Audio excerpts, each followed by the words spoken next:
Hey guys, welcome back to my new blog. तो आज के ब्लॉग में हम बताने वाले हैं आपको फरवरी के बारे में।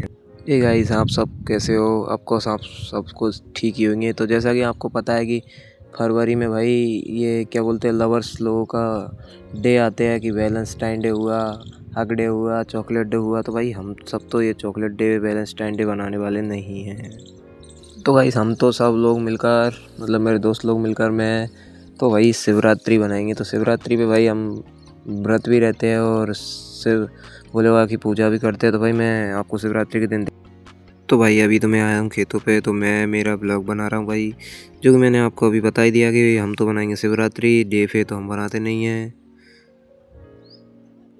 तो भाई इसी के साथ हम करते ब्लॉग ख़त्म, क्योंकि हमारा ब्लॉग अभी नहीं बनेगा। तो भाई सभी भाइयों को हर हर महादेव।